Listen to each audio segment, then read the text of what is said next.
The rain hammered against the floor-to-ceiling windows of the penthouse like 1,000 desperate fingers trying to break through. I stood in the kitchen, my bare feet cold against the marble floor, watching the city lights blur into watercolor streaks through the glass.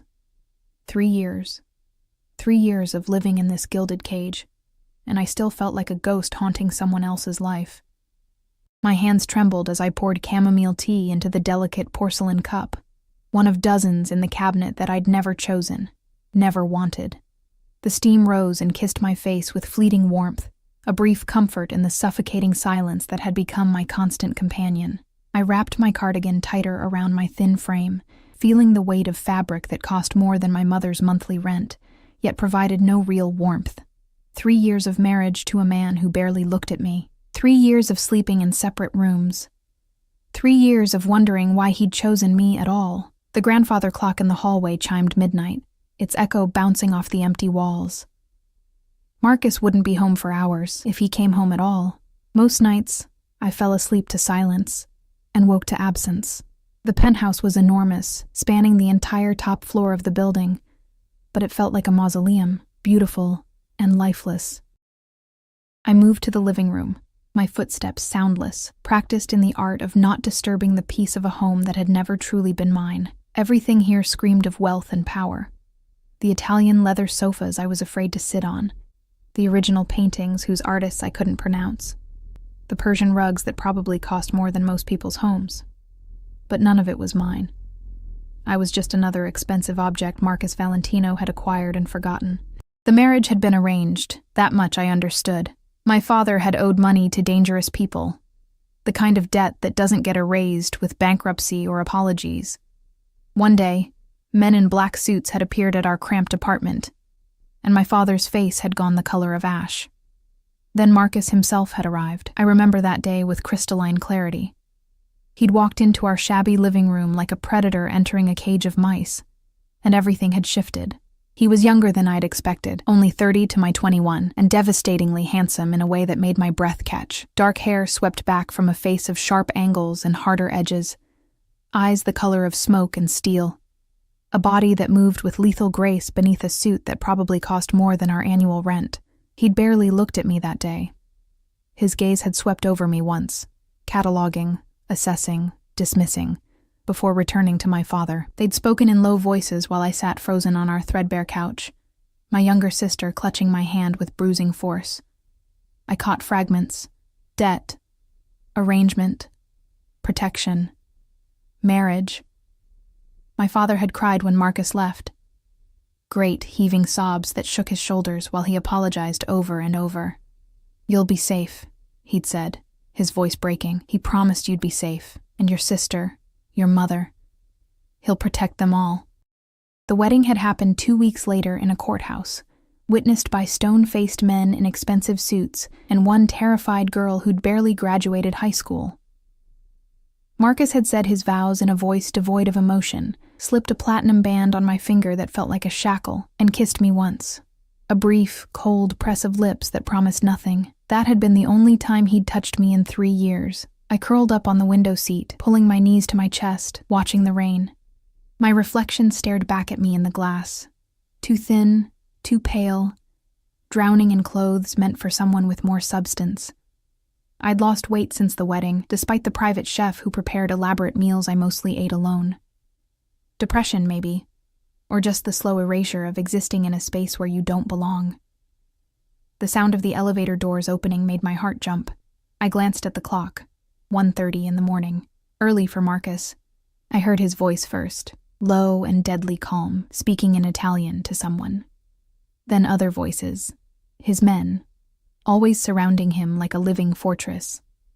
Footsteps crossed the marble entryway, multiple sets, accompanied by the subtle rustle of concealed weapons and the faint smell of rain-soaked leather and gun oil. I should have gone to my room.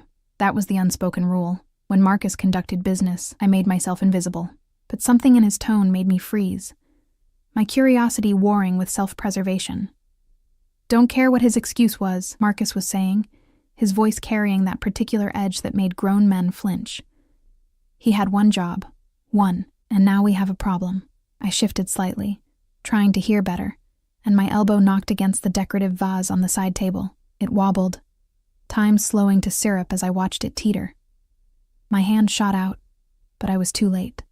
The vase fell, shattering against the hardwood floor with a sound like a gunshot in the quiet penthouse. The conversation stopped instantly. My heart hammered against my ribs as footsteps approached.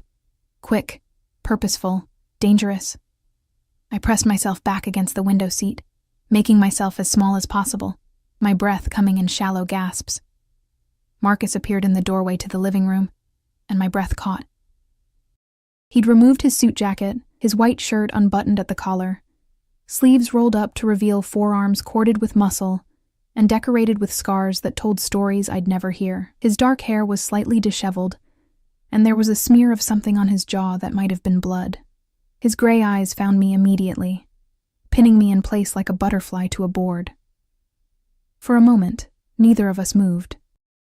I could see his men behind him, Alessandro, his right hand, and two others whose names I'd never learned. They all watched me with the blank expressions of men trained not to react. "I'm sorry," I whispered, my voice barely audible. "I didn't mean... I'll clean it up." I scrambled off the window seat, my bare feet hitting the floor. Pain bloomed instantly as a shard of porcelain bit into my heel. I gasped, stumbling, and suddenly Marcus was moving. He crossed the distance between us in 3 long strides, his hand catching my elbow before I could fall. The touch sent electricity racing up my arm, the first time he'd touched me since our wedding day. His grip was firm, but careful, and I could feel the calluses on his palm, the warmth of his skin through the thin fabric of my cardigan. "Don't move," he ordered, his voice low and rough. "You'll cut yourself more." I froze, acutely aware of how close he was, close enough that I could smell him, expensive cologne layered over something darker, more dangerous, smoke and leather, and the faint metallic tang of violence. My pulse thundered in my ears. Marcus glanced over his shoulder. "Alessandro, first aid kit. Now." "Boss," Alessandro started, his gaze flicking between us with poorly concealed surprise. "Now," Marcus repeated, and Alessandro disappeared. The silence stretched taut between us. I could feel Marcus's eyes on me, studying me in a way he never had before. My skin prickled with awareness, with fear, with something else I didn't want to name. "Why are you still awake?" he asked finally. "I couldn't sleep," I said, my voice steadier than I felt. "I'm sorry. I know you're busy, I said don't move." His grip on my elbow tightened fractionally. "Your foot is bleeding." I looked down and saw the dark stain spreading across the hardwood, the bright smear of red that looked almost black in the dim lighting.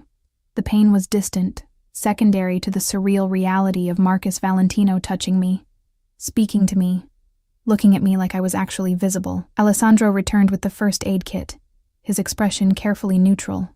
Marcus took it without a word. Then, before I could process what was happening, he bent and scooped me up into his arms. I made a sound, half gasp, half squeak, my hands instinctively clutching his shoulders. He was solid beneath my fingers, all controlled strength and coiled danger, and my brain short-circuited at the sensation of being held, of being touched after 3 years of existing as a phantom in my own life. Marcus carried me to the kitchen, his men parting silently to let us pass, their faces betraying nothing. He set me on the marble counter with surprising gentleness, positioning me under the recessed lighting. Then he knelt in front of me, pulling my injured foot toward him. I watched in stunned silence as Marcus Valentino, the man whose name made criminals cross themselves and whose reputation painted him as a monster, carefully examined the cut on my heel. His fingers were gentle, methodical, and when he looked up at me, something in his expression had shifted. "This needs stitches," he said quietly. "It's fine," I protested automatically. "I can just..." "It's not fine." His voice carried an edge of something I'd never heard from him before, not quite anger. Something more complicated. "Alessandro, call Dr. Romano. Tell him to get here within the hour." "Marcus, really, it's just a cut." His gaze snapped to mine, silencing me. For 3 years he'd barely said my name. For 3 years, I'd been invisible. But now, with his hands on my skin, and his eyes locked on mine. I felt seen for the first time since that cold courthouse ceremony. "You're bleeding," he said, his voice low and dangerous, in a way that made my stomach flutter. "In my home, under my protection. That makes it my concern." My breath caught. Under my protection, as if I'd ever truly been that. Marcus turned his attention back to my foot, cleaning the wound with efficient movements that suggested he'd done this before. His touch was careful, almost tender, and I found myself studying him, the strong line of his jaw, the thick lashes that framed those storm-gray eyes, the small scar that bisected his left eyebrow. He was beautiful and terrifying in equal measure, and I had no idea what to do with the fact that he was touching me, caring for me, looking at me like I mattered. "Why?" The word escaped before I could stop it. His hands stilled. "Why what? Why do you care?" I whispered, my voice breaking. "You've ignored me for 3 years. I'm just the debt payment, the arrangement. So why?" Marcus stood abruptly, stepping into the space between my knees, and my words died. He was close now, closer than he'd ever been, and I could see the flecks of darker gray in his eyes, could feel the heat radiating from his body. "You think I ignore you?" His voice was soft, deadly. One hand came up to cup my jaw, tilting my face up to his, and I couldn't breathe. "Cara Mia, I'm aware of every breath you take in this house, every meal you barely touch, every night you can't sleep. I know when you cry in the shower so no one will hear. I know you rearrange the books in the library by color when you're anxious. I know you watch the rain and wonder if you made a mistake marrying a monster." My heart stopped. Don't lie to me." His thumb brushed across my cheekbone and I shivered. "I've given you space because I thought that's what you needed. 3 years to adjust, to feel safe, to understand that I would never hurt you, but maybe..." He trailed off, his gaze dropping to my lips, and something hot and dangerous coiled in my stomach. "Maybe," he continued, his voice dropping to a rough whisper. "I've been going about this all wrong." The doctor arrived 47 minutes later, a thin man with silver hair and hands that moved with the precision of someone who'd stitched wounds in less than ideal circumstances. Marcus didn't leave my side while Dr. Romano worked, his presence a solid wall of heat and danger at my back. 3 stitches, the doctor announced, snipping the final thread. "Keep it dry for 48 hours. No walking unless necessary." He glanced at Marcus with the wary respect of someone who knew exactly who he was dealing with. "I'll return in a week to remove them." Marcus nodded once, dismissing him with that subtle shift of his shoulders that made men move. Alessandro escorted the doctor out, and then it was just us. Me sitting on the kitchen counter with my bandaged foot, Marcus standing close enough that I could count his heartbeats if I dared. "You should rest," he said. But he made no move to step away. "I can walk to my room." "No." The word was absolute. "You heard the doctor." Before I could argue, he lifted me again, cradling me against his chest like I weighed nothing. My hands found his shoulders automatically, fingers curling into the expensive fabric of his shirt. I could feel his heart beating steady and strong beneath my palm, could smell the subtle scent of his cologne mixed with something uniquely him. He didn't take me to my room. Instead, Marcus carried me through the penthouse, past the guest room that had been mine for 3 years, down the hallway I'd never been invited to enter. His private wing. My breath caught as he shouldered open a door, revealing a bedroom that was all dark wood and masculine elegance, dominated by a massive bed that looked like it could sleep 4 people comfortably. "Marcus," I started, panic fluttering in my chest. "You're not sleeping alone tonight." He set me down on the edge of the bed with careful precision. "Not with an injury, not where I can't..." He stopped, jaw tightening. "Just don't argue with me. Not tonight." I stared at him, my mind racing. 3 years of separate rooms, separate lives, and now this? I don't understand what's happening. Marcus exhaled slowly, running a hand through his hair in a gesture that almost looked uncertain, except Marcus Valentino didn't do uncertain. He crouched in front of me, bringing us eye to eye, his hands resting on either side of my thighs, caging me in. I married you to save your family, he said, his voice low and rough. Your father's debt would have gotten him killed.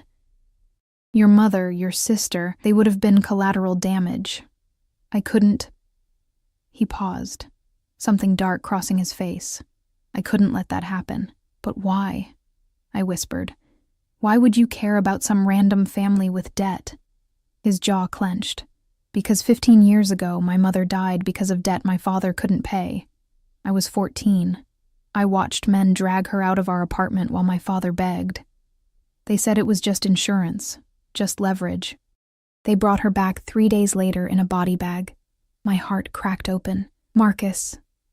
I swore that day I'd never let it happen to another family if I had the power to stop it. His eyes met mine, and I saw the truth there. The boy who'd lost everything, who'd built an empire on blood and ruthlessness, to ensure he'd never be powerless again.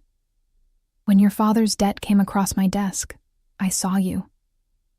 21, working 2 jobs to help your family, so fucking brave and breakable. And I knew I couldn't let them touch you. So you married me. The pieces were falling into place, but they created a picture I didn't understand. But why keep your distance? Why 3 years of barely speaking to me? Marcus's hands curled into fists against the mattress. Because you were terrified of me. I saw it in your eyes at the wedding, the way you flinched when I kissed you, the way you trembled when I touched you. You thought I was a monster, and maybe I am, but I didn't want you to live in fear. His voice dropped. I thought if I gave you space, time, you'd eventually feel safe here. That maybe someday you'd look at me without that fear in your eyes. I'm not afraid of you, I said, the words tumbling out before I could think. His gaze snapped to mine, sharp and searching. You should be. Maybe. I swallowed hard, my heart hammering. But I'm not. I never was, not really. I was afraid of the situation, of losing my family, of being trapped. But you? I shook my head. You've never hurt me, never even raised your voice at me. You just disappeared. Something shifted in his expression, surprise, hope, hunger, all tangled together in a way that made my stomach flip. You've been lonely. It wasn't a question, but I answered anyway. Yes. So have I. The confession seemed to cost him something. Every night, knowing you were sleeping Wanting down to the hall, go to you, but alone. thinking I was doing the right thing by staying away. His hand lifted, hovering near my face like he was afraid to touch. I've been a fool, Arya, the sound of my name on his lips. The first time he'd said it in 3 years broke something inside me. What changed? Tonight, I mean. Why now? Marcus's expression darkened, because tonight I almost lost you, and I didn't even know it yet. Confusion furrowed my brow. What are you talking about? He stood, pacing to the window, his shoulders tight with tension. The conversation you overheard, the one that made you drop that vase. We have a problem. Someone's been asking questions about you, taking pictures, following you to the coffee shop you go to every Tuesday, the library where you volunteer on Thursdays. Ice slid down my spine. What? I've had men watching you since the day we married, Marcus said, his voice hard. Protection, always at a distance. But tonight, I found out someone's been tracking you for 3 weeks, and my men didn't notice until yesterday. He turned to face me, and the fury in his eyes was terrifying.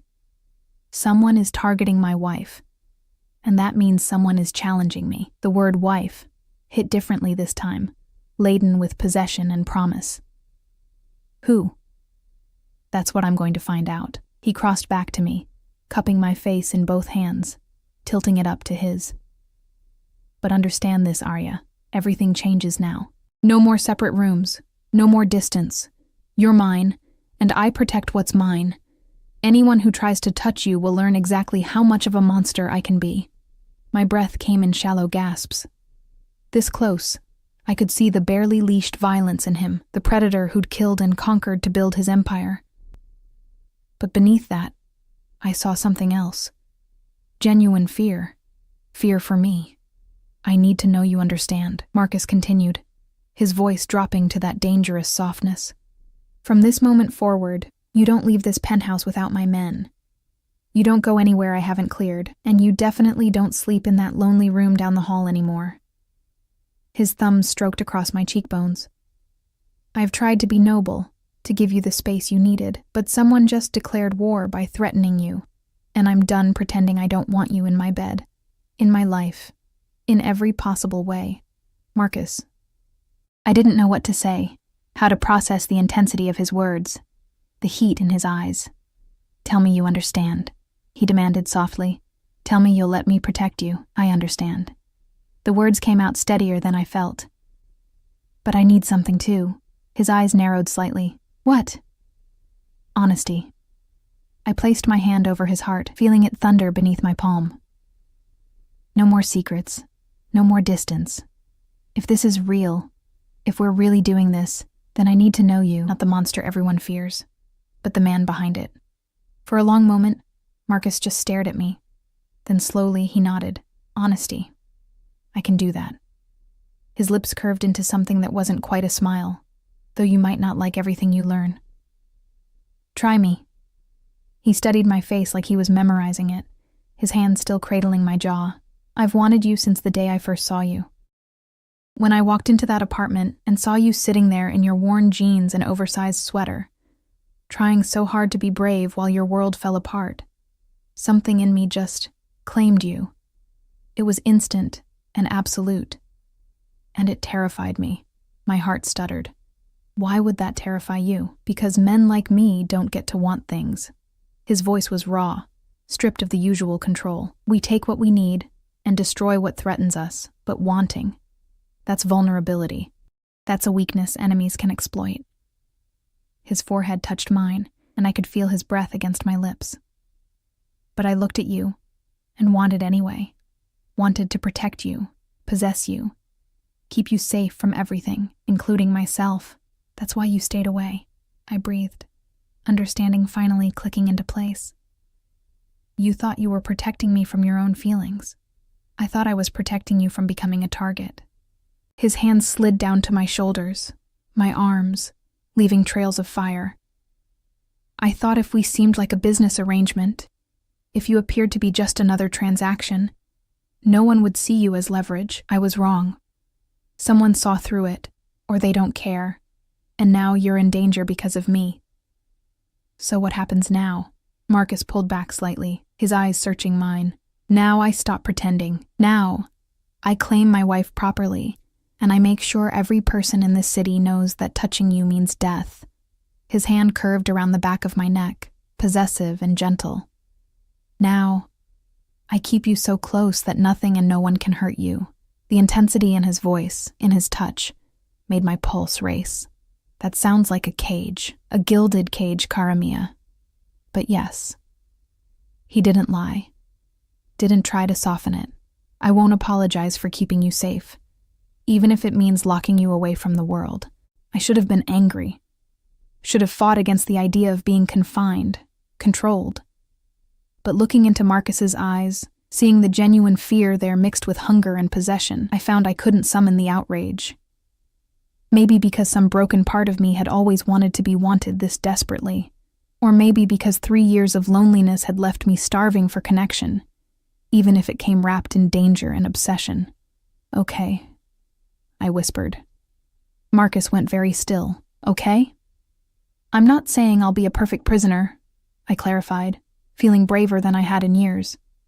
And we're going to have to figure out how this works, how we work. But yes, okay, I'll stay close. I'll let you protect me. I met his gaze steadily, but you have to let me in too. No more walls between us. Something fierce and possessive flashed across his face. No more walls. He agreed. Then, with aching slowness, he leaned in and pressed his lips to mine.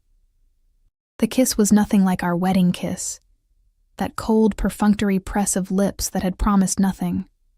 This was heat and hunger barely leashed, Marcus's mouth moving against mine with careful intensity, like he was holding himself back from devouring me whole. His hand tightened on my neck, angling my head, and when his tongue traced the seam of my lips, I opened for him without thinking.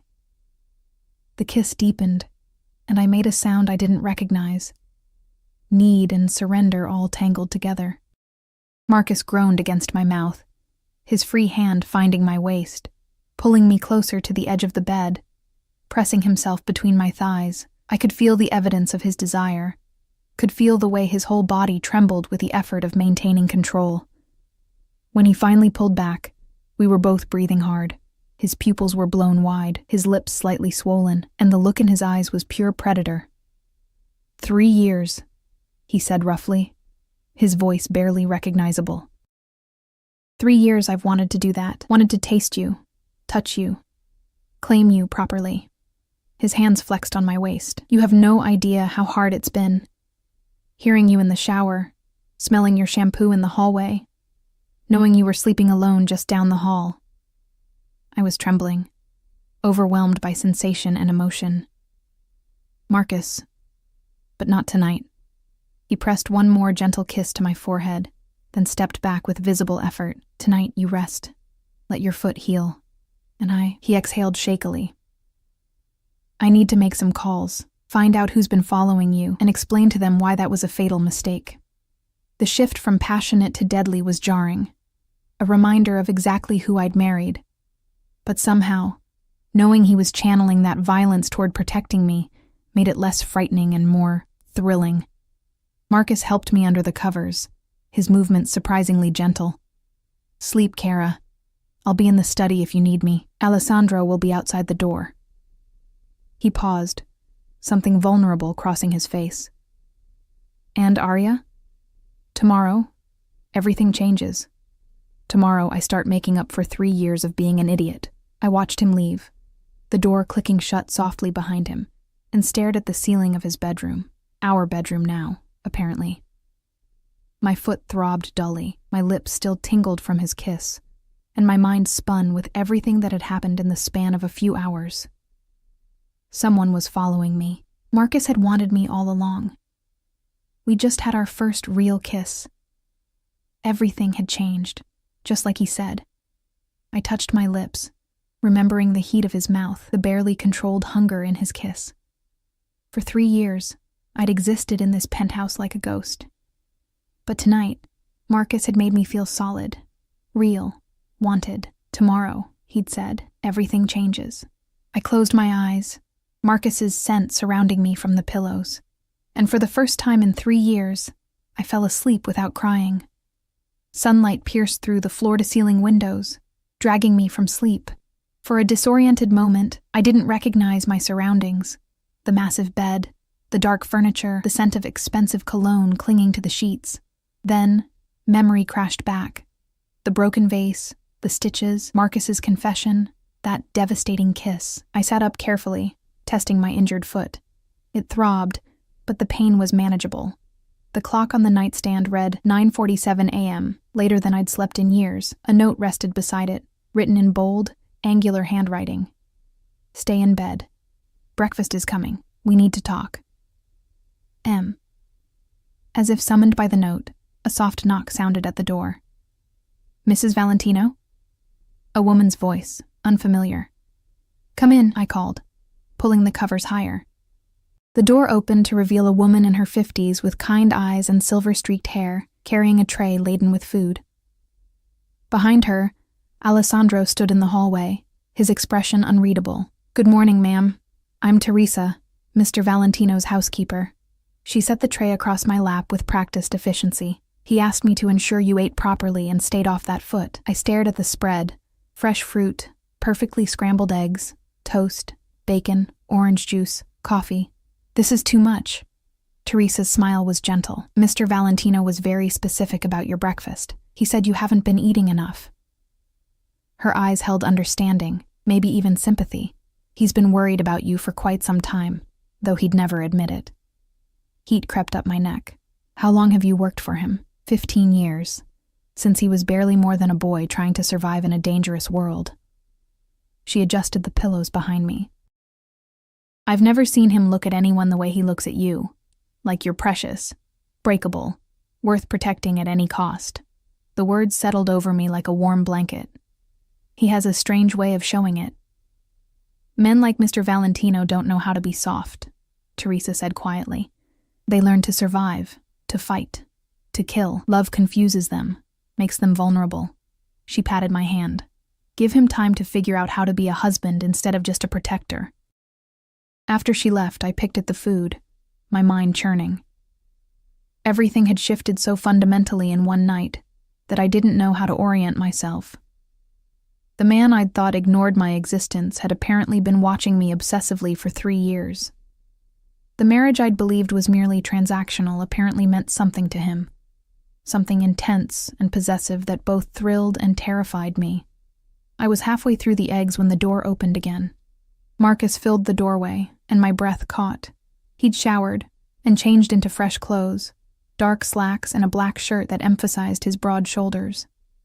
His hair was still slightly damp, and there was a hardness to his expression that suggested he hadn't slept. "You're eating," he observed, closing the door behind him. Teresa made it impossible to refuse. A ghost of a smile touched his lips. "Good. That's why I hired her." He crossed to the bed, sitting on the edge with careful distance between us. "How's your foot?" "Sore, but fine." I set down my fork, studying him. "Did you sleep at all?" "No." His jaw tightened. I had calls to make, information to extract. The casual way he said extract made my stomach flip. "Did you find out who's been following me?" Marcus's eyes went cold, the temperature in the room dropping several degrees. "Yes, and they've been dealt with." "Dealt with," I repeated slowly. "What does that mean?" He held my gaze, unflinching. "It means they won't be bothering you again. Ever." The implication was clear. Someone had died because of me. I should have been horrified, should have recoiled. Instead, I felt a disturbing sense of safety. Who were they? Hired surveillance, low-level operators from a rival family. Marcus's hands curled into fists on his thighs. "But here's what concerns me. They were specifically instructed to document your routines, your vulnerabilities. Someone was gathering intelligence for a move against you." Fear skittered down my spine. "Against me specifically? Why?" "Because you're my weakness." The words were simple, devastating. "For 3 years, I kept you at a distance, thinking I was protecting you. But someone figured out the truth, that you matter to me, that hurting you would destroy me in ways no business loss or territorial fight ever could." I swallowed hard. "So what happens now?" Marcus shifted closer, his hand finding mine on the comforter. His fingers were warm, slightly calloused, and they intertwined with mine, like we'd done this 1,000 times before. "Now, we change strategy. Instead of keeping you in the shadows, I bring you into the light. By tonight, every person in this city will know that Aria Valentino is untouchable. That she's under my protection, my possession, and harming her means going to war with me. How are you going to do that?" His thumb stroked across my knuckles, the gesture almost absent, like he needed to touch me. "There's a gala tonight. Black tie, invitation only, attended by every major player in the city, legitimate and otherwise. I never bring dates to these events, never show weakness by appearing with someone who matters." His gray eyes met mine. "Tonight, I'm bringing my wife. And I'm making sure everyone understands exactly what you mean to me." My heart hammered. "Won't that make me more of a target?" "No." The word was absolute. "It will make you suicide to target. Right now, you're a mystery, a potential weakness to exploit. After tonight, you'll be a declared asset. Anyone who touches you will know they're starting a war they can't win." His hand tightened on mine. "I have the power to protect you, Aria. I just need to stop hiding you and start claiming you." The intensity in his voice, the possessive way he said claiming, sent heat pooling in my stomach. "Okay." Marcus's eyes darkened, just like that? No argument? "You think I should argue? Most people would." He studied my face like he was trying to solve a puzzle. "Most people would be demanding I take them far away from danger, not parade them in front of it." I thought about the last 3 years, the loneliness, the invisibility, the feeling of being a ghost in my own life. Then I thought about last night, Marcus's hands on my skin, his confession, that soul-searing kiss. "I'm tired of being invisible. If being visible means being yours, then I can live with that." Something fierce and possessive flashed across his face. He leaned in, his free hand cupping my jaw, and kissed me with barely restrained hunger. This kiss was different from last night's. Less controlled, more demanding. His tongue swept into my mouth, claiming, and I made a sound that was half gasp, half moan. When he pulled back, we were both breathing hard. "After tonight," he said roughly. "There's no going back. You'll be mine in every way that matters.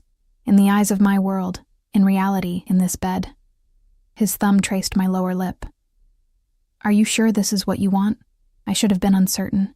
Should have asked for time, for space to process. But looking into Marcus's storm-gray eyes, feeling the way he trembled with the effort of holding back, I found I'd never been more certain of anything.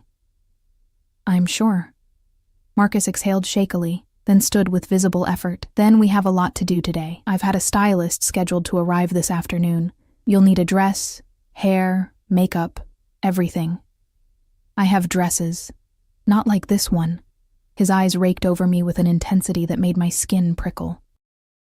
"Tonight, you need to look like exactly what you are, a queen. My queen. Untouchable, devastating, mine." He moved toward the door, then paused. "And Arya, after tonight we share this room, this bed, no more separate lives." The promise in his voice made my stomach flip. "Okay." He left, and I sat there amid the breakfast tray, my lips still tingling from his kiss, my mind spinning with everything that was happening. 24 hours ago, I'd been invisible. Now, I was about to be paraded in front of the most dangerous people in the city as Marcus Valentino's most prized possession. The afternoon arrived in a blur of activity. The stylist Marcus hired was a severe woman named Isabel, who looked at me with critical eyes before nodding once, as if I'd passed some test. She brought 3 assistants and enough equipment to stock a salon. "Mr. Valentino was very specific about tonight," Isabel said, directing her team with sharp gestures.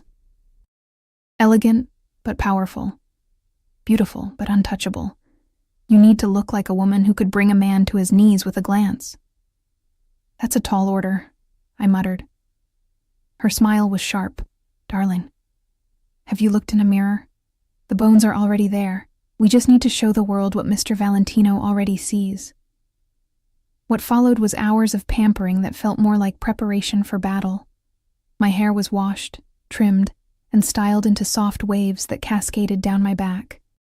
My nails were shaped and painted a deep red that Isabel called blood and roses.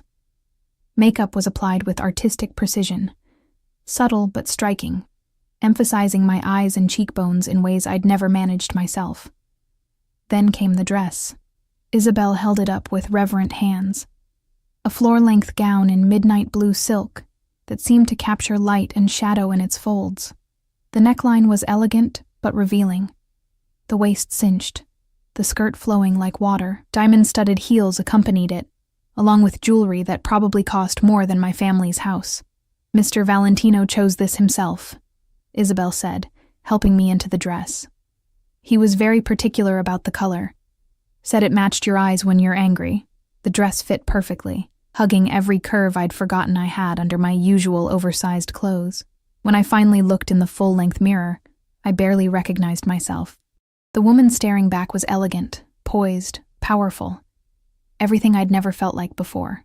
"You look like you belong in his world now," Isabel said softly. "Like a queen." A knock at the door made us both turn. "Come in," I called. Marcus entered, and the moment his eyes landed on me, he froze. The expression that crossed his face was raw, unguarded.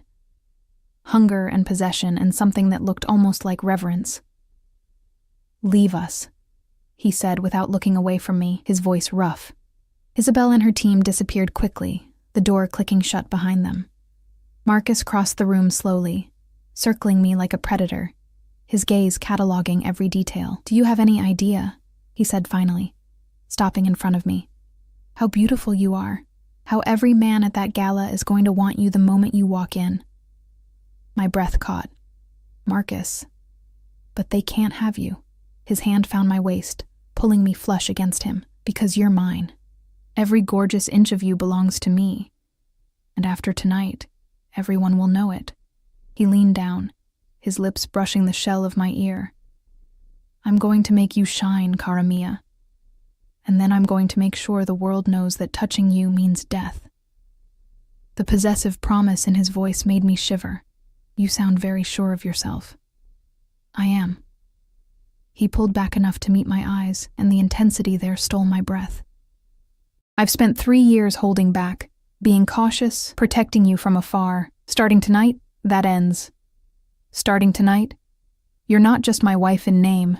You're my partner, my obsession, my greatest weakness made into my greatest strength. That's a lot of pressure, I whispered. Marcus's smile was dangerous. You can handle it. You've survived 3 years married to a monster. Tonight you just have to stand beside him and look exactly like this, untouchable and mine. He stepped back, adjusting his cufflinks with practiced ease. He was devastating in his tuxedo, every inch the dangerous kingpin who commanded fear and respect in equal measure. The car is waiting. Are you ready? I took a shaky breath, looking at myself one more time in the mirror. The woman staring back looked ready for anything. Elegant, powerful. Marcus Valentino's equal. I'm ready. Marcus offered his arm, and I took it, feeling the solid strength of him beneath my fingers. As we walked toward the elevator, Alessandro and 2 other guards falling into formation around us, I realized that everything truly was changing. The invisible girl who'd haunted this penthouse was gone. In her place was a woman about to walk into the lion's den on the arm of the most dangerous man in the city. And somehow I wasn't afraid. The gala was held at the Palazzo, an exclusive venue that dripped old money and older secrets. Our motorcade, 3 black SUVs with bulletproof glass and armed men, pulled up to the red carpet entrance where photographers clustered like sharks scenting blood. Camera flashes exploded the moment our door opened. Marcus exited first, buttoning his tuxedo jacket with the casual confidence of a man who owned the world. Then he turned, extending his hand to me, and every camera swiveled in our direction. My heart hammered as I took his hand and stepped out. The midnight blue dress caught the light, the silk shimmering like water, and I heard the immediate buzz of speculation ripple through the crowd. Marcus Valentino never brought dates to these events. Marcus Valentino didn't have a personal life. And yet, here I was, my hand in his arm sliding possessively around my waist. Smile, he murmured against my ear, his breath warm. Let them see you're not afraid. I lifted my chin and smiled, letting the cameras capture this moment. The first time most of the city's elite were seeing Marcus Valentino's mysterious wife. His hand tightened on my waist, a gesture that looked affectionate but felt like a brand, a claim. We walked the red carpet slowly, Marcus nodding to various people but never stopping, never releasing me. I could feel eyes on us from every direction, curious, envious, calculating. By tomorrow, my face would be in every society column, every gossip blog. The invisible wife made visible. Inside, the palazzo was breathtaking. Crystal chandeliers cast rainbow prisms across marble floors. A string quartet played in one corner, while servers circulated with champagne and hors d'oeuvres. The room was filled with the city's power players, politicians, business moguls, and the criminal elite who operated in the shadows. They all mingled together in a dance as old as civilization itself, power recognizing power regardless of legality. Stay close, Marcus said quietly, his hand never leaving the small of my back. Don't accept drinks from anyone but our servers. Don't go anywhere without Alessandro. And if anyone makes you uncomfortable, you tell me immediately. The protectiveness in his voice made something warm bloom in my chest. I will. We'd barely taken 3 steps into the room when people began approaching. Marcus introduced me to a blur of faces. Mayors and CEOs, judges and crime lords, all treating him with the same careful respect. And with each introduction, he made the same point clear. This is my wife, Aria. The emphasis on wife was unmistakable, a verbal claiming that matched the possessive way he kept me tucked against his side. Marcus, you've been hiding this beauty from us for years, purred a woman in a scarlet dress, her eyes sharp with calculation. Victoria Russo, if I remembered correctly, head of a rival family, beautiful and deadly in equal measure. I didn't even know you were married. I value my privacy, Victoria, Marcus replied smoothly, his hand flexing possessively on my hip. But circumstances change. Victoria's gaze slid to me, assessing. How fascinating. And what made you decide to share her with the world now? I didn't. The words were soft, but edged with steel. I decided to make it clear that she's under my protection. Permanently. Irrevocably. His gray eyes met Victoria's with undisguised warning. Anyone who forgets that fact will learn why that's a mistake they can only make once. The threat hung in the air between them.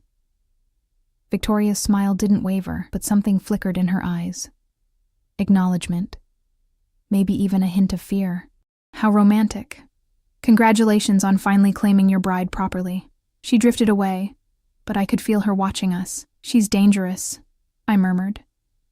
Very, Marcus agreed. But now she knows you're off limits. That was the point. He guided me toward a quieter corner, where Alessandro materialized with 2 glasses of champagne from a server Marcus had clearly pre-approved. Every person in this room is dangerous, Kara. That's why I need them to understand that touching you means war. I sipped the champagne, letting the bubbles settle my nerves. Is it always like this? Everyone watching, calculating? Always. His thumb traced circles on my hip, a gesture that was becoming familiar, comforting. My world is a chess game where the stakes are life and death. Every move matters. Every piece has value. He turned me to face him, his free hand coming up to cup my jaw. And you, Arya, are my queen. The most valuable piece on the board. Lose you, and I lose everything. May the intensity of his words, his gaze, made my breath catch. Around us, people were watching this display of affection with varying degrees of shock. Marcus Valentino didn't do public displays. He didn't touch, didn't show weakness. But here he was, holding me like I was precious, looking at me like I was his entire world. You're making a statement, I realized. I'm making a promise. He leaned down, his forehead touching mine, and the ballroom seemed to fade away. Anyone who hurts you dies. Anyone who threatens you dies. Anyone who even looks at you wrong will wish they'd died. His voice dropped to that dangerous softness. I'm done being subtle about what you mean to me. Before I could respond, a commotion near the entrance drew our attention. A man was striding through the crowd with the kind of confidence that came from either stupidity or power, in this case, probably both. He was handsome in a cold way, blonde and blue-eyed, wearing his tuxedo like armor. Men stepped aside for him, and I saw Marcus's entire body go rigid. Who is that? I whispered. Dante Carrington. Marcus's voice was ice, head of the Carrington family, Victoria's cousin and my biggest rival for control of the Eastern Territories. His arm around me tightened to the point of pain. And the man who likely ordered the surveillance on you. Fear spiked through me. Are you sure? Not yet, but I will be. Marcus's jaw clenched. And when I have proof, I'll burn his entire organization to the ground. Dante's gaze found us across the room, and his smile was sharp as a knife. He changed direction, heading straight for us, and I felt Alessandro shift closer on my other side, his hand disappearing into his jacket, going for his weapon. Valentino, Dante said as he approached, his voice carrying that particular inflection of false friendliness. What a surprise to see you here with company. I thought you preferred to keep your personal life private. Things change, Carrington. Marcus's voice could have frozen fire. Arya, this is Dante Carrington. Dante, my wife. Dante's blue eyes raked over me with an assessment that made my skin crawl. Enchanted. I had no idea Marcus had such exquisite taste in women. He extended his hand toward me. May I? I started to reach for it automatically, but Marcus's hand caught my wrist, stopping me. The gesture was possessive, territorial, and absolutely deliberate. My wife doesn't shake hands with men who might lose them. The threat was explicit. Dante's smile sharpened, his hand dropping. How protective. One might almost think you're worried about her safety. His gaze flicked between us, calculating. Though I can't imagine who would be foolish enough to threaten someone under your protection. Can't you? Marcus stepped forward slightly, positioning himself partially between Dante and me. Because I can think of several people stupid enough to try, but they won't make that mistake twice. The testosterone in the air was suffocating. People around us had gone quiet, watching this confrontation with the avid interest of those who sensed blood in the water. This was more than just two rivals posturing.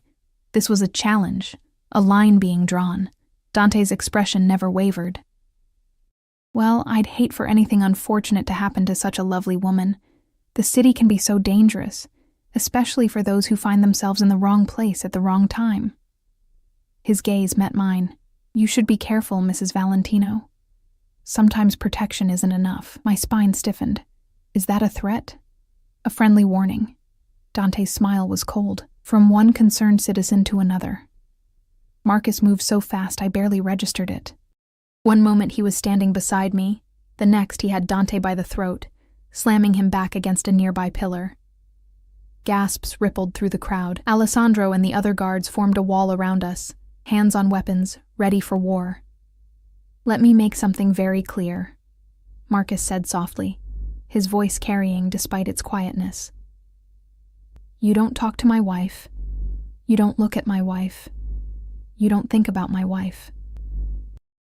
Because if anything, and I mean anything, happens to her, I will make you watch while I dismantle everything you love before I finally let you die. Do we understand each other? Dante's face was reddening, but his eyes showed no fear, only calculation and cold fury. Perfectly. Marcus released him with a shove, stepping back to me and pulling me against his side. Good. Now get out of my sight before I forget we're in public. Dante straightened his jacket with deliberate calm, his gaze promising retribution. Enjoy your evening, Valentino, both of you. He walked away, but the menace in his words lingered like smoke. The moment he was gone, the room exhaled. Conversation resumed, but everyone was watching us now with new understanding. Marcus Valentino had just claimed his wife in the most public, violent way possible. There could be no doubt now about what I meant to him, or what he'd do to protect me. We're leaving, Marcus said quietly, his hand finding mine. Now. He didn't give me time to argue, just guided me toward the exit with Alessandro and the guards forming a protective circle. People parted for us like water, and I caught glimpses of their faces. Shock, fear, fascination. By tomorrow, tonight's confrontation would be legend. The drive back to the penthouse was silent and tense. Marcus's jaw was clenched tight, his hand gripping mine with bruising force, like he was afraid I'd disappear if he let go. When we finally entered the penthouse, he dismissed the guards with a curt nod, then turned to me with eyes that burned. I shouldn't have lost control like that, he said, his voice rough. I shouldn't have. You were protecting me. I stepped closer, my hands finding his chest. You made it clear that I'm under your protection. Isn't that what tonight was supposed to be about? Not like that. He caught my hands, holding them against his heart. I wanted to kill him, Arya. The way he looked at you, the way he threatened you, I wanted to rip his throat out right there in front of everyone. The confession should have frightened me. Instead, it sent heat pooling low in my stomach. But you didn't. Because of you. His hands came up to frame my face, tilting it up to his. Because touching you, holding you, keeping you safe, that matters more than vengeance, more than pride, more than anything. His thumb stroked my cheekbones. You've made me weak, cara mia, and somehow, I don't care. I rose on my toes, my lips finding his. The kiss was hungry, desperate. 3 years of denial finally breaking. Marcus groaned against my mouth, his hands sliding down to my waist, pulling me flush against him. I could feel every hard plane of his body, feel the way he trembled with barely restrained need. Arya, he breathed against my lips. If we do this, if we cross this line, there's no going back. You'll be mine completely, in every way. I'm already yours, I whispered. I have been since you carried me to your bed last night, maybe longer. Something fierce and possessive flashed in his eyes. He swept me up into his arms, cradling me against his chest, and carried me through the penthouse to his bedroom. Our bedroom. The city lights painted shadows across the massive bed as he laid me down with surprising gentleness. 3 years, he said, his hands finding the zipper of my dress. 3 years I've wanted you, dreamed about you, imagined this moment. The zipper slid down with agonizing slowness, his fingers trailing fire along my spine. I'm going to take my time, Kara. I'm going to worship every inch of you. And by the time I'm done, you'll never doubt who you belong to. The dress pooled around my waist, and Marcus's sharp intake of breath made me shiver. His hands mapped my exposed skin with reverent touches, like I was something precious and breakable. When his lips followed the path his hands had traced, I gasped, arching into him. Marcus, I breathed, my hands finding his hair, holding him to me. He looked up at me, his eyes molten silver in the darkness. Say it. Say you're mine. I'm yours, I whispered without hesitation. Only yours. The words seemed to break something in him. His control shattered, and suddenly his mouth was on mine again, hot and demanding, while his hands made quick work of the rest of our clothes. When skin finally met skin, we both made sounds that were more animal than human. Need and hunger, and 3 years of desperate wanting. Marcus moved over me, positioning himself between my thighs, and paused. His forehead pressed to mine, his body trembling with the effort of holding back.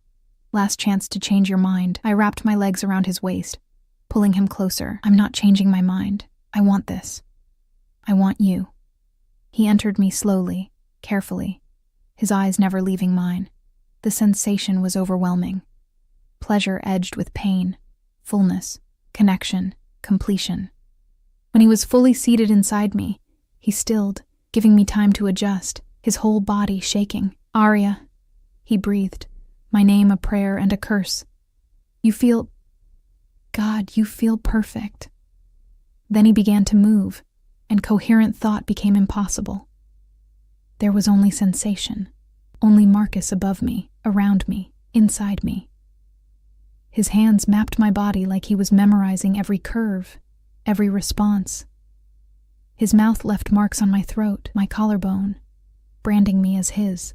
And when his hand slipped between us, finding that bundle of nerves that made me cry out, he smiled against my skin with dark satisfaction. That's it, he murmured, his voice rough with desire. Let me hear you. Let me know I'm the only one who makes you feel like this. The pleasure built and built, spiraling higher until I thought I might shatter. Marcus's rhythm became more urgent, his control fraying, and when he commanded, "Come for me, Kara," I obeyed, falling apart in his arms with a cry that might have been his name. He followed moments later, my name on his lips, his body shuddering against mine as he found his own release.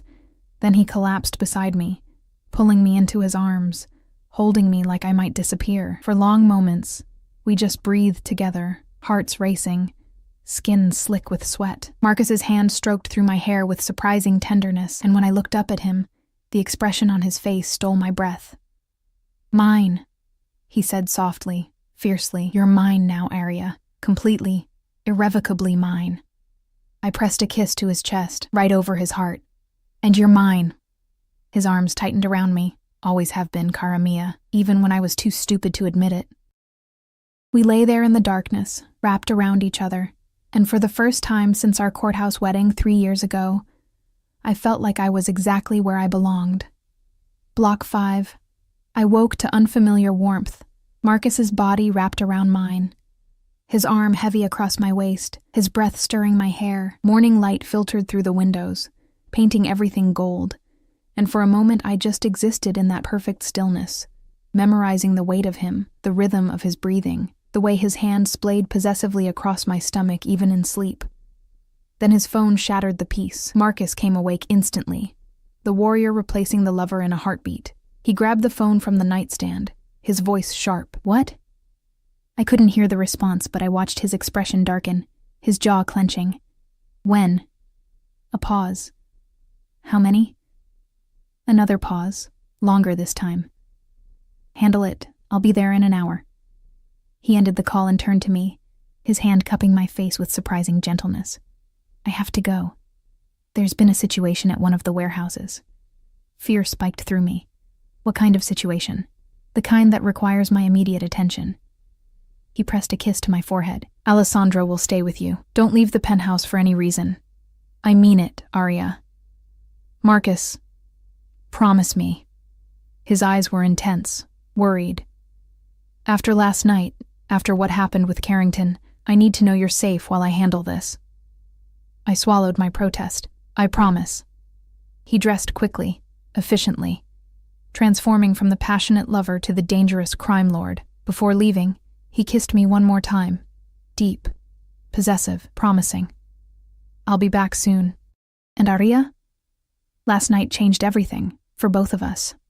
Then he was gone, and I was alone in the massive bed, my body still aching pleasantly from his touch, my heart full of emotions I couldn't quite name. The morning crawled by. Teresa brought breakfast, her eyes twinkling with knowing warmth when she saw which bedroom I'd emerged from. Alessandro stationed himself outside the door, polite but immovable. I tried reading, tried watching television, but my mind kept circling back to Marcus, where he was, what danger he was facing, when he'd return. It was nearly noon when my phone rang, an unknown number. I almost didn't answer, remembering Marcus's warnings, but something made me pick up. Hello? Mrs. Valentino. The voice was cultured, male, and sent ice down my spine. Or may I call you Arya? We haven't been properly introduced, though I feel like I know you quite well. My hand tightened on the phone. Who is this? Dante Carrington. I apologize for the informality of this call, but circumstances require directness. He paused, and I could hear the smile in his voice. Your husband is currently at the warehouse on 5th and Morrison, dealing with a little problem I arranged. A distraction, you might say. Terror gripped my throat. What do you want? To talk. Face to face. There are things you should know about your devoted husband. Things that might change your perspective on your marriage. His voice was smooth, persuasive. Meet me at the Meridian Hotel, penthouse suite. Come alone, or I'll ensure that warehouse fire spreads to buildings with far more innocent casualties. Fire?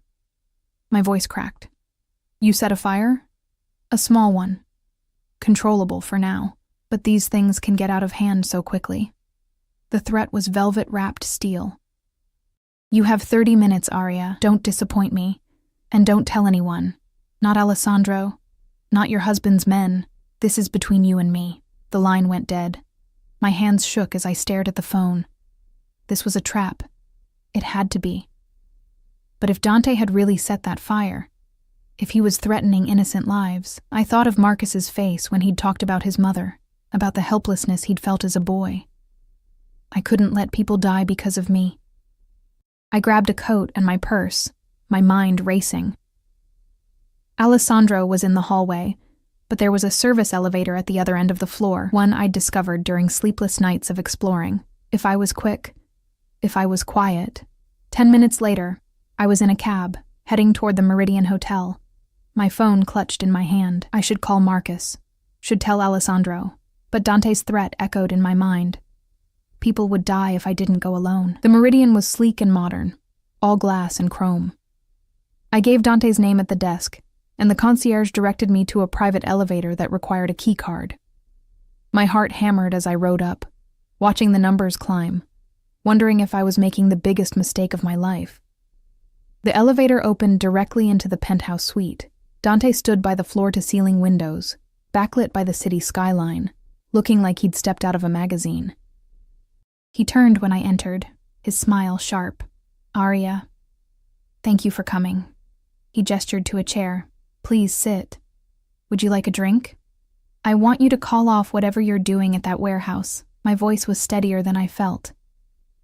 And then I want you to tell me what this is really about. Dante's smile widened. Direct. I like that. Marcus chose well. He moved to a bar cart, pouring amber liquid into 2 glasses. The warehouse is fine. The fire was contained 20 minutes ago. I needed to ensure you'd come without your husband's knowledge. Relief and fury warred in my chest. You manipulated me. I motivated you. He brought me a glass, which I didn't take. There's a difference. And before you get too angry, know that I'm about to give you information that Marcus should have shared years ago. I'm not interested in your games. Not even if they concern your father? That stopped me cold. Dante's eyes gleamed with satisfaction. I thought that might get your attention. Sit, Arya. This story requires context. Against my better judgment, I sat. Dante settled into the chair across from me, swirling his drink. 3 years ago, your father owed money to some very bad people. But did Marcus ever tell you why? He paused. Your father didn't gamble, didn't live beyond his means. The debt came from medical bills. Your mother's cancer treatment. Experimental procedures that insurance wouldn't cover. My stomach dropped. How do you know that? Because I made it my business to know everything about Marcus's wife. Dante leaned forward. Here's what's interesting. Those experimental treatments? They worked. Your mother's cancer went into remission. But the debt collectors didn't care about success stories. They wanted their money, with interest that would have enslaved your family for generations. Marcus paid the debt, I said quietly. That's why he married me, partially. Dante's smile was cold. But here's what Marcus didn't tell you. I was the one who originally held your father's debt. Not some nameless criminals, me. I bought it specifically to use as leverage against Marcus. The room tilted. What? Marcus and I have been at war for years over the Eastern Territories. Your family was supposed to be my leverage. Threaten them, force Marcus to back down, or watch innocents suffer. Dante shrugged. But Marcus found out before I could make my move. He came to me with an offer. He'd cede a portion of the Eastern Territories if I transferred your father's debt to him and stayed away from your family. I couldn't breathe. You're lying. Am I? Dante pulled out his phone, scrolling through documents. Here's the contract, signed by both of us. Marcus gave up territory worth hundreds of millions to protect your family. And then, to ensure I couldn't touch you again, he married you himself. He looked up at me. Tell me, Arya. Does that sound like a man who married you out of obligation or obsession? My mind reeled. Marcus had sacrificed part of his empire for me, for my family, before I'd even known his name. The marriage hadn't just been about paying a debt. It had been about removing me from Dante's reach entirely. Why are you telling me this? I whispered. Because Marcus winning you was never part of my plan. Dante's expression hardened. I wanted leverage. Instead, I gave him the one thing that makes him vulnerable, you. And last night, watching him nearly kill me in front of everyone for daring to threaten you, I realized something. The only way to truly hurt Marcus Valentino is through his wife. Cold dread washed over me. If you think I'm going to help you. I don't need your help, Dante stood, moving to the windows. I just needed to get you here, away from his protection, to prove a point. The sound of footsteps made me spin. Men emerged from the other rooms. 5 of them, armed, faces hard. My heart seized as I realized the trap I'd walked into. You see? Dante continued conversationally. Marcus's love for you is his weakness, and I'm going to use it to destroy him. He glanced at his watch. Right about now, he's discovering you're gone. In approximately 10 minutes, he'll receive a video showing you here, in my custody. And then he'll come for you, exactly as I've planned. Terror and fury warred in my chest. You're using me as bait, essentially. Dante's smile was cold. Marcus will come alone because I'll threaten to hurt you if he brings his army. He'll be vulnerable, emotional, desperate, and when he walks through that door, my men will be waiting. I'll take everything from him, his empire, his life, and the satisfaction of knowing he died trying to save you. He'll kill you first, I said with more confidence than I felt. Perhaps. But you'll be dead too, which means he loses either way. Dante moved closer, and I fought the urge to recoil. I'm going to enjoy watching his face when he realizes he can't save you this time. The elevator dinged. Everyone froze. Dante's expression shifted from confident to confused. That's not possible. We have at least... The elevator doors opened, and Marcus stepped out. But he wasn't alone. Alessandro emerged behind him, followed by 20 armed men who fanned out with military precision. And Marcus. Marcus looked like death personified. His suit was torn, smudged with soot from the warehouse fire. His knuckles were bloody, and his eyes were cold, empty, promising annihilation. You miscalculated, Carrington, Marcus said, his voice soft and deadly. You assumed I wouldn't know my wife left the penthouse. You assumed I wouldn't have trackers in everything she owns. He held up his phone, showing a map with a blinking red dot. My location. You assumed I'd be stupid enough to come alone. Dante's men reached for their weapons, but they were outgunned and outmaneuvered. Alessandro's team had weapons trained on them before they could even draw. The standoff was over before it began. Marcus's gaze found mine across the room, and something in his expression cracked. Arya, are you hurt? I shook my head, unable to speak past the lump in my throat. His attention snapped back to Dante with lethal focus. You touched my wife. You threatened her. You used her as bait. He moved forward, each step measured, terrifying. I told you what would happen if anyone hurt her. Did you think I was bluffing? Marcus, Dante started, but Marcus's fist connected with his jaw, sending him sprawling. Don't say her name. Marcus hauled Dante up by his collar, his voice dropping to that dangerous softness. Don't think it. Don't breathe in her direction, because I'm going to make an example of you that will echo through this city for decades. You can't kill me here, Dante gasped. Too many witnesses. Too public. Marcus's smile was terrible. Who said anything about killing you? He shoved Dante toward Alessandro. Take him to the facility. I want every piece of his organization dismantled by sunrise. His assets, his territory, his people, all of it. Leave him with nothing but the clothes on his back and the memory of what he lost. Boss. Alessandro hesitated. And make sure he understands that if he ever comes near my wife again, if he ever speaks her name again, if he ever so much as thinks about her, then I'll revisit the question of killing him. Slowly. Creatively. Marcus's gaze was ice. Get him out of my sight. Alessandro and the men dragged Dante toward the stairs, avoiding the elevator we'd need. Dante's protests faded as they disappeared, leaving Marcus and me alone in the penthouse suite. For a long moment, neither of us moved. Then Marcus crossed to me in 3 long strides, pulling me into his arms with bruising force. His whole body trembled as he buried his face in my hair. When I realized you were gone, he said, his voice breaking. When I saw that empty bedroom, I thought, Christ, Arya, I thought I'd lost you. I'm sorry. Tears streamed down my face. He said there was a fire, that people would die if I didn't come alone. I know. Marcus pulled back enough to cup my face, his thumbs wiping away my tears. Dante told me everything he said to you. And I should have told you the truth about your father's debt, about what I gave up to protect you. He closed his eyes. I didn't want you to feel obligated. Didn't want you to think I expected gratitude or repayment. You gave up part of your territory for me, I whispered, before you even knew me. I saw your picture in the debt file. His eyes opened, and they were raw, vulnerable. Just one photo, and I knew I'd do anything to keep you safe. It wasn't rational. It wasn't smart. But it was absolute. His forehead touched mine. I've been yours from that moment, Arya.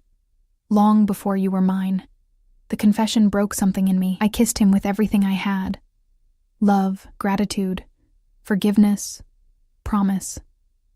He responded desperately, his hands tangling in my hair, holding me like I might disappear. When we finally broke apart, both breathing hard, Marcus rested his forehead against mine. We're going home.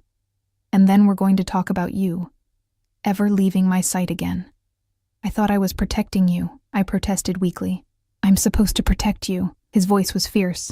That's my job, my purpose, my entire reason for existing. You don't get to sacrifice yourself for me, Kara. That's not how this works. Then how does it work? Marcus's expression softened. We protect each other. We trust each other. And we never, ever face danger alone again. He pressed a kiss to my forehead. Can you live with that? I thought about the last 3 years of loneliness, about last night's passion, about this morning's terror, and this moment's relief. Yes, I can live with that. Good. He lifted me into his arms, carrying me toward the elevator. Because you're stuck with me now, Mrs. Valentino. For better or worse, in danger and in safety for the rest of our lives, I can think of worse fates. I murmured against his chest. His arms tightened. So can I. Cara mia. So can I. 3 months later, I stood in the penthouse kitchen making tea, watching the rain streak down the windows, But this time, the silence didn't feel suffocating. This time, I knew Marcus would be home soon. Knew I'd fall asleep in his arms, knew I'd wake to his kisses. The debt that had brought us together was long paid. Dante Carrington had fled the city, his empire in ruins, his name a cautionary tale. My family was safe, thriving even. My mother's cancer still in remission, my sister in college, my father working an honest job that Marcus had quietly arranged. And Marcus and I, we were learning each other day by day. Learning how to be partners instead of strangers. Learning that love built on protection and obsession could grow into something deeper, more real. The elevator dinged, and I smiled, setting down my tea. Marcus appeared in the doorway, and the look on his face when he saw me, like I was his entire world, his greatest treasure, his home, never got old. "Hey," I said softly. "Hey yourself." He crossed to me, pulling me into his arms, kissing me with the casual intimacy of someone who had the right. "How was your day?" "Quiet, boring, perfect." I leaned into him, breathing in his scent. "How was yours?" "Better now." His hand found my waist, thumb stroking in that possessive way that made me shiver. "I have a surprise for you." "Oh?" He pulled an envelope from his jacket, handing it to me. Inside were 2 plane tickets to Italy. 2 weeks. No business, no danger, no interruptions. Just you and me, finally taking the honeymoon we never had. Tears pricked my eyes. "Marcus, I want to show you where my mother was from. Want to walk the streets she loved, eat at the restaurants she talked about." His expression was vulnerable, open. "Want to build memories with you that have nothing to do with debts or danger or the life we've lived here." I kissed him, pouring everything I felt into it. Love, gratitude, joy. "When do we leave?" "Friday." His smile was real, unguarded. "Think you can be ready by then?" "I've been ready for 3 years," I murmured against his lips. I just didn't know it yet. Marcus's arms tightened around me, and we stood there in the kitchen, rain falling outside, the city lights beginning to glow as dusk approached. We'd started in darkness, a marriage born from debt and desperation. But somehow impossibly we'd found light. "I love you," I whispered, the first time I'd said the words aloud. Marcus went still, then pulled back to look at me, his eyes blazing. "Say it again." "I love you, Marcus Valentino." Obsessive, possessive, protective mine. His kiss was fierce, claiming, promising forever. When he finally pulled back, his voice was rough with emotion. "I love you too, Arya. More than territory, more than power, more than my own life. You're everything." And in that moment, with the rain falling and the city glowing and Marcus's arms around me, I knew we'd be okay. The debt was paid, the danger was past, and what remained was just us, 2 broken people who'd found healing in each other, who'd built love from the ashes of obligation.